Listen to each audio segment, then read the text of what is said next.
کہ لوگ اولادوں کے لیے کیا کچھ نہیں کرتے. صحیح بات. اور جب لوگوں نے نصیحت کی کہ عمر آپ اپنی اولاد کے لیے کیا چھوڑ کے جائیں گے, تو حضرت عمر رضی اللہ تعالی عنہ اور رحمت اللہ تعالی علیہ آپ نے کیا فرمایا؟ آپ نے فرمایا کہ اے اولاد, اگر تم یہ چاہتے ہو کہ تم خود تو لطف اندوز ہو اچھے کھانوں سے اور آپ کے والد جہنم کا ایندھن بنے, تو کیا آپ کو یہ پسند ہوگا؟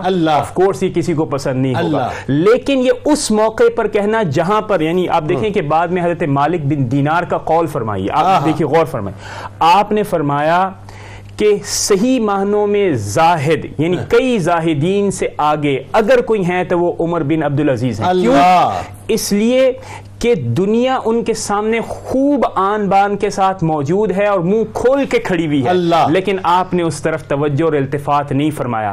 جس پوزیشن پر حضرت عمر بن عبدالعزیز موجود ہیں وہاں پر سب کچھ ہو سکتا ہے, لیکن آپ نے چینلائز کیا تمام کے تمام ریسورسز کو تاکہ اسلام کے اعلاء اور معاشرے میں عدل و انصاف. ایک بات میں یہ کہوں, اور میرا خیال آگے بھی ہم جا کے کریں گے, کہ پہلی توجہ آپ نے خلافت کے امور میں اگر ہم اس کو سمرائز کریں وہ تھا انٹرنل سٹیبلٹی, یعنی معاشرے کے جو داخلی معاملات تھے اس میں عدل و انصاف تھا, اس میں ظلم تھا, یہ تھا. اور دوسری تھی ایکسٹرنل دعویٰ, یعنی یہ دعویٰ بالکل مفقود ہو چکی تھی. سوال بھی کیا گیا کہ مجدد کون ہوتا ہے؟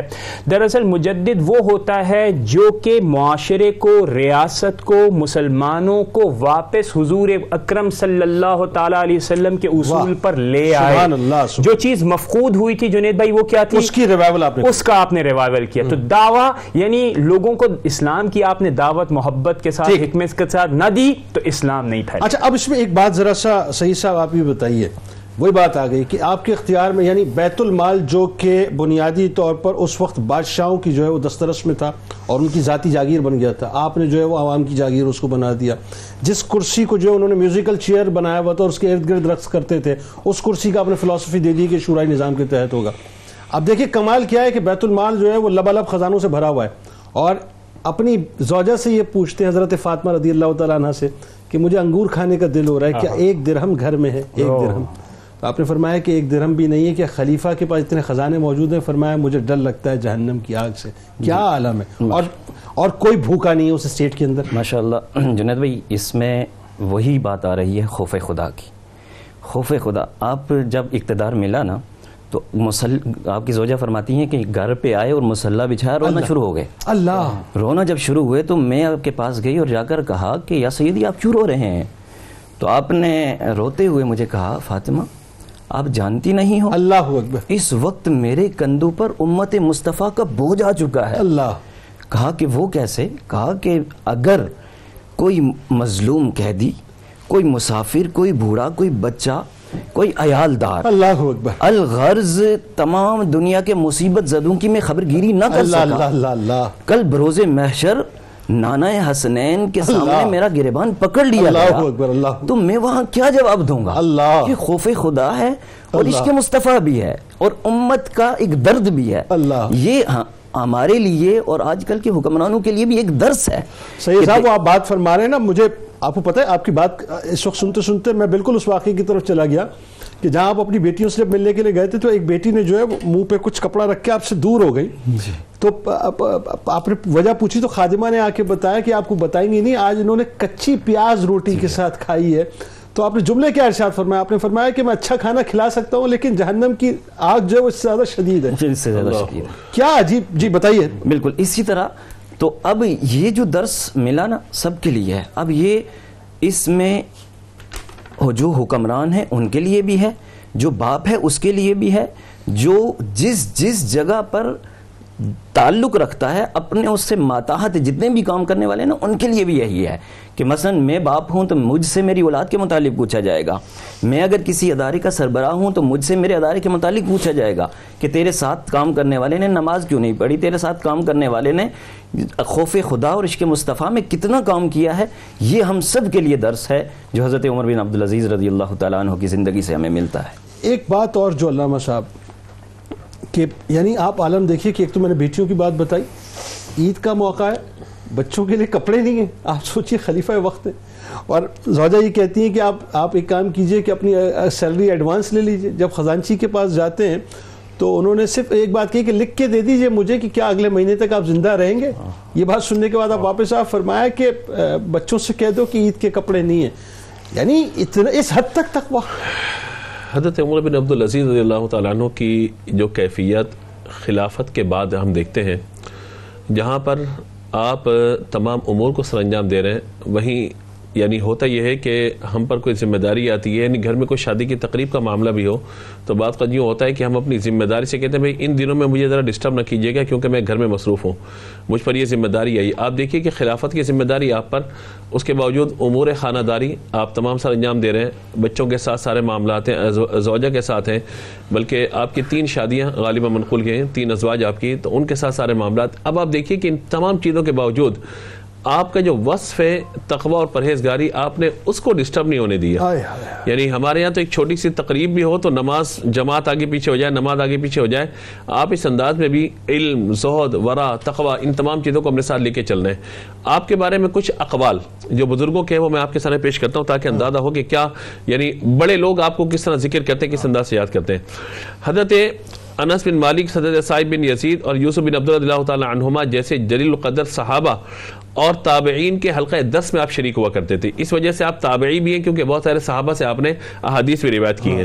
دوسری بات یہ ہے کہ حضرت امام ذہبی رحمۃ اللہ تعالیٰ علیہ نے آپ کا جو تذکرۃ الحفاظ میں ذکر کیا، فرمایا کہ یہ یعنی حضرت عمر بن عبدالعزیز بڑے امام ہیں، فقیہ ہیں، مجتہد ہیں، مجدد ہیں، حدیث کے ماہر ہیں اور معتبر حافظ قرآن ہیں.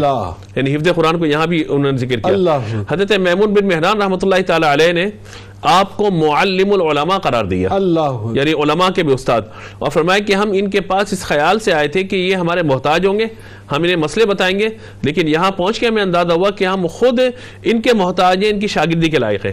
حضرت ابن عمر ابن عباس اللہ تعالیٰ عنہما کے ایک شاگرد ہیں، تو وہ یہ کہتے ہیں یہاں پر کہتے ہیں کہ ہمیں جب بھی کوئی مسئلہ جاننے کی ضرورت پیش آتی ہے ہم حضرت عمر بن عبدالعزیز کے پاس آتے ہیں، محسوس ہوتا ہے کہ ابھی ابھی آپ اس مسئلے کا مطالعہ کر کے بیٹھے ہیں. آپ کے حوالے سے صرف ایک بات، اہل بیت اطہار کے حوالے سے آپ کی محبت. حضرت عمر بن عبدالعزیز اللہ تعالیٰ عنہ اہل بیت اطہار سے کس طرح محبت رکھتے تھے؟ کہا کہ جب بھی کسی چیز کو آپ نے دینا ہوتا اپنے مال میں سے تو کہا جاتا تھا کہ سب سے پہلے سادات کرام اور اہل بیت اطہار کو تلاش کرو کہ سب سے پہلے اس چیز کی خدمت جو ہے ہمارے ذمہ آئے تو ہم ان کی خدمت میں اس چیز کو پیش کر سکیں. دوسری بات یہ ہے کہ آپ نے اپنے ہم نشینوں کے لیے چند شرائط آپ نے پیش کی تھی. فرمایا کہ جو ہمارے ساتھ رہنا چاہتا ہے وہ 5 باتوں کی پابندی کرے. نمبر 1، عدل و انصاف کی جو صورتیں ہم سے اوجھل ہیں ان کی طرف ہماری رہنمائی کرنے والا ہو.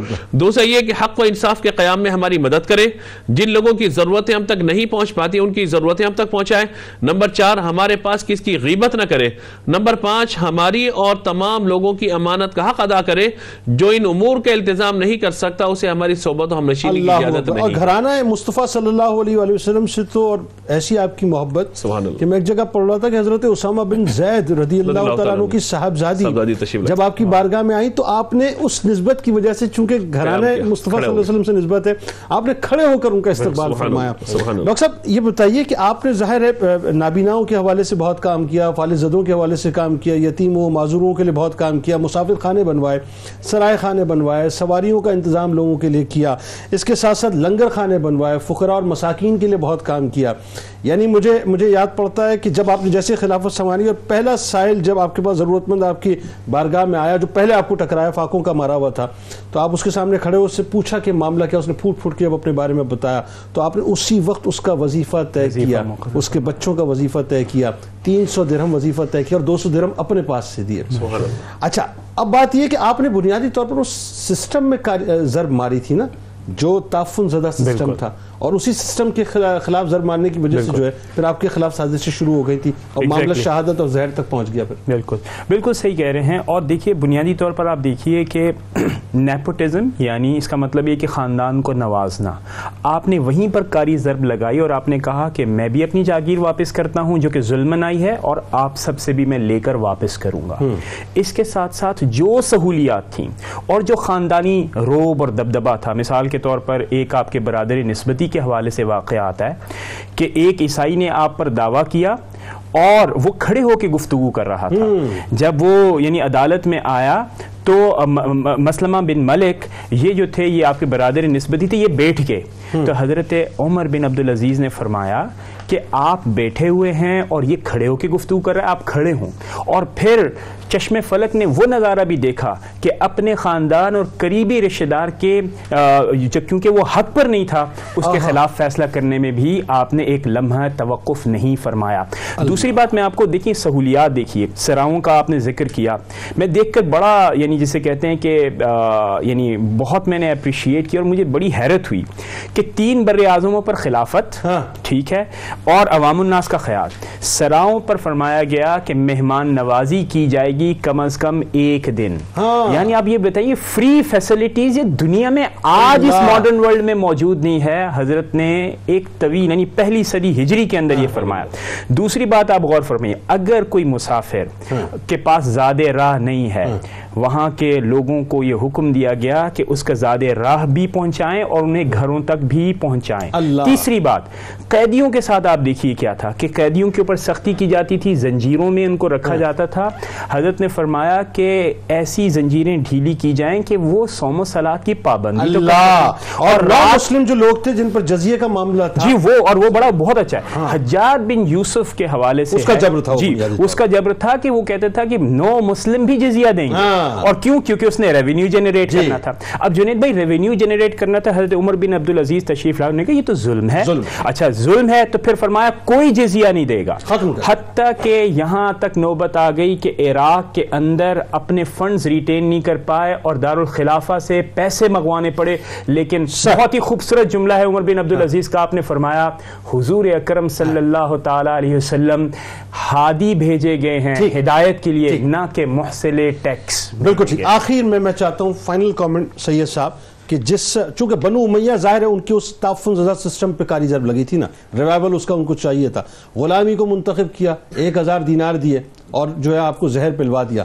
کمال یہ ہے کہ زہر ابھی جسم میں گیا, آپ نے ڈیٹیکٹ کر لیا کہ کون ہے, غلام کو بلوایا, کتنے پیسے نہیں ہیں, اتنے پیسے نہیں ہیں. سب سے پہلے تو پیسے بیت المال میں آپ نے جمع کروائے اور آپ نے اس کے بعد معاف کر دیا. کیا پیغام ہے اس وقت؟ یہ جنید بھائی یہ پیغام ہے کہ حضور صلی اللہ علیہ وآلہ وسلم کی امت کا درد وہ یہی کہ میری وجہ سے یہ کل جہنم کی آگ کا ایندھن نہ بنے. اور یہاں پر میں ایک تھوڑی سی کوٹ کر لوں, وَلْتَكُمْ مِنْكُمْ أُمَّةٌ يَدْعُونَ إِلَى الْخَيْرِ وَيَأْمُرُونَ بِالْمَعْرُوفِ وَيَنْهَوْنَ عَنِ الْمُنْكَرِ. ٹھیک, اس کے تحت آپ نے یہ ہم سے تھوڑا سا رہ گیا کہ آپ نے علم حدیث پر جو کام کیا, اپنے تمام گورنروں کو خط لکھ دیا کہ بھئی علم حدیث پر کام کریں کہ علماء اٹھتے جا رہے ہیں اور علم بھی اٹھ جائے گا. آپ تینوں آپ کا بہت شکریہ, آپ تشریف لائے. آخر میں ناظرین, اصل میں یہ سارا فیضان ہے نسبت مصطفیٰ صلی اللہ علیہ وآلہ وسلم کا. سرکار مدینہ صلی اللہ علیہ وآلہ وسلم کے سچے غلام ہیں حضرت عمر بن عبدالعزیز رضی اللہ تعالیٰ عنہ. اور پیار کیسا ناظرین ذرا سنیے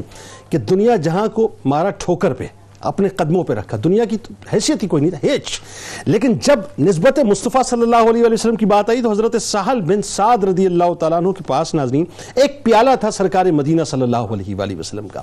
ان کے پاس پہنچ گئے صاحب, اور پاس پہنچنے کے بعد ان سے درخواست کرنے لگے کہ بس یہ پیالہ مجھے دے دیجئے. چین اس وقت تک نہیں آیا جب تک کہ وہ پیالہ جس میں سرکار مدینہ صلی اللہ علیہ وآلہ وسلم پانی پیا کرتے تھے وہ نہیں لے لیا. آپ چین سے نہیں بیٹھے. اور آخری بات, وصیت کیا کی تھی آپ نے؟ آپ نے وصیت کی تھی جب مجھے دفن کرنا تو میرے پاس سرکار علیہ السلام کے ناخن مبارک ہیں اور میرے پاس سرکار علیہ السلام کے منہ مبارک ہے. یاد رکھو میرے کفن کے اندر یہ دونوں نسبتیں ضرور رکھنا, اس لیے کہ عمر کو اس بات پہ یقین ہے کہ اسی نسبت کی وجہ سے اللہ تبارک و تعالیٰ اس کی بخشش کر دے گا. یہ آپ کا عشق اور یہ آپ کا مقام ہے صاحب. بس جاتے جاتے میں ایک بات عرض کرنا چاہتا ہوں, ہو سکتا ہے میری بات آپ تک پہنچے اور دنیا میں جہاں جیسے مجھے سنا جا رہا ہے کہ آج بھی اگر عمر فاروق رضی اللہ تعالی عنہ کا نقشہ ہمارے ذہن میں ہو, آج بھی صدیق اکبر رضی اللہ تعالیٰ عنہ کا نقشہ ہمارے ذہن میں ہو, آج بھی حضرت عثمان بن عفان رضی اللہ تعالیٰ عنہ کا نقشہ ہمارے ذہن میں ہو, آج بھی مولا کائنات مولا علی کرم اللہ وجہ الکریم کا نقشہ ہمارے ذہن میں ہو, اور آج بھی حضرت عمر بن عبدالعزیز رضی اللہ تعالیٰ عنہ کا نقشہ ہمارے ذہن میں ہو, تو یقین مانیے میں یہ سمجھتا ہوں کہ دنیا میں جہاں جہاں مسلمان بستے ہیں کہیں ہمیں کوئی تکلیف پہنچا نہیں سکتا. تکلیف اس بات کی ہے صاحب کہ آج ہمارے یہاں نام لیوا تو بہت موجود ہیں لیکن ان کے نظریے کی پیروی کرنے والے موجود نہیں ہیں. اور یہی وجہ ہے ناظرین, تکلیف اس بات کی ہوتی ہے کہ ہم شام میں بھی مارے جا رہے ہیں, ہم فلسطین میں بھی مارے جا رہے ہیں, ہم کشمیر میں بھی مارے جا رہے ہیں, ہم روہنگیا میں بھی مارے جا رہے ہیں, دنیا بھر میں مسلمانوں کو تماشا بنا دیا گیا ہے. اس کی وجہ صرف یہ ہے کہ ہم نام تو لیتے ہیں, ہم نظریے کی پیروی نہیں کرتے. اللہ تعالی ہمیں حضرت عمر بن عبد العزیز رضی اللہ تعالیٰ عنہ کا صدقہ عطا فرمائے۔ کتاب الشفا کی جانب آپ کو لیے چلتے ہیں۔ روحانی ترقی کا وظیفہ آپ کے سامنے پیش کرتے ہیں۔ جو شخص ہر فرض نماز کے بعد 11 بار سورہ فاتحہ کی تلاوت کا معمول بناتا ہے تو اسے روحانی ترقی انشاءاللہ نصیب ہوتی ہے اور اس کا دل عبادت الہی کی طرف مشغول ہو جاتا ہے۔ حضرت علی کرم اللہ وجہ الکریم کا قول مبارک ہے کہ جو شخص مخلوق خدا سے نیک سلوک کرتا ہے تو وہ اللہ تعالیٰ کی مدد حاصل کرتا ہے، اور جو شخص لوگوں سے بدسلوکی کرتا ہے تو دنیا میں بھی ذلیل ہوتا ہے اور آخرت میں بھی ذلیل ہوتا ہے۔ روزنامہ 92 نیوز میں آج آپ مضمون پڑھ سکتے ہیں اور ضرور پڑھنا چاہیے، امیر المومنین حضرت عمر بن عبد العزیز رضی اللہ تعالیٰ عنہ کے حوالے سے۔ ٹویٹر پر اگر ابھی تک آپ نے فالو نہیں کیا تو فالو کر لیجئے، فیس بک پیج کو اگر ابھی تک آپ نے لائک نہیں کیا تو لائک کر لیجئے، اور اگر ابھی تک آپ نے ہماری یوٹیوب چینل کو سبسکرائب نہیں کیا تو سبسکرائب کر کے بیل آئیکن کو ضرور کلک کر لیجئے گا۔ آپ اور ہم مل کر ببانگ دوہل نعرہ لگائیں گے، کیونکہ نعرہ ایکچولی ناظرین دو قومی نظریے کا نعرہ ہے۔ یہ پاکستان کے محافظت کا اور پاکستان کے محافظوں کی محافظت کا نعرہ ہے۔ ہم موجود ہیں، ہم یہاں موجود ہیں، مل کے نعرہ لگائیں گے انشاءاللہ۔ اس دعا، اس امید، اس یقین کے ساتھ اجازت دیں کہ لا یؤمن احدکم حتی اکون احب الیہ من والدہ وولدہ والناس اجمعین۔ اللہ تعالیٰ آپ کا، ہمارا، ہم سب کا، پاکستان کا، امت مسلمہ کا حامی و ناصر ہو، آمین۔ پاکستان کا مطلب کیا؟ لا الہ الا اللہ محمد رسول اللہ صلی اللہ علیہ وآلہ وسلم۔ اللهم صل على سيدنا ومولانا محمد وعلى سيدنا علي وسيدتنا فاطمة وسيدتنا زينب وسيدنا حسن وسيدنا حسين وعلى آله وصحبه وبارك وسلم۔